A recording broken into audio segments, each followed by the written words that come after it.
Go to the Layer menu of Affinity Photo and create a new layer. Then go to the Gradient tool and create a quick gradient. So I'm just going to add that across, hold the Shift down so you get it straight across. Then go to Swatches panel and find that in the View menu and Studio and Swatches and select one of these gradients.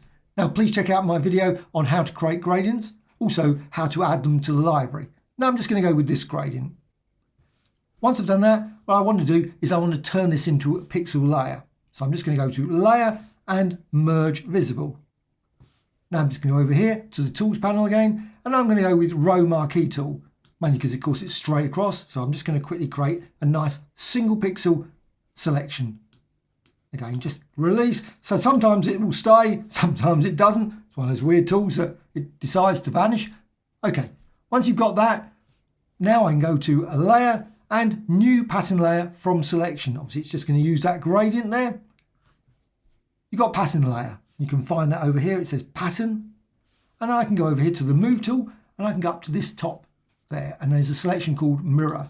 And I can then resize this to my heart's content.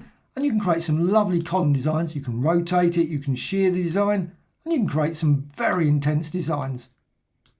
And move that across like that. Now, once you've got that, you can rasterize that as well. So I'm just going to go to a Layer and down to Merge Visible.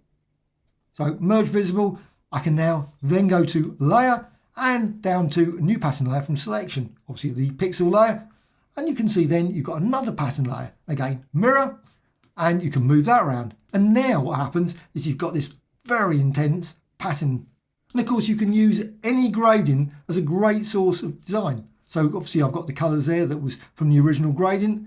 And well, if you change your mind and decide, you know what, I don't want those colours, what I can always do is I can always go to Layer and New Adjustment Layer and maybe go for HSL, Recolor, etc. Just select one of them and you can see then you get some very nice colourful designs, which of course the pattern layer is still live and you can still rotate it, move it around, shear it and much more. So just something like that there.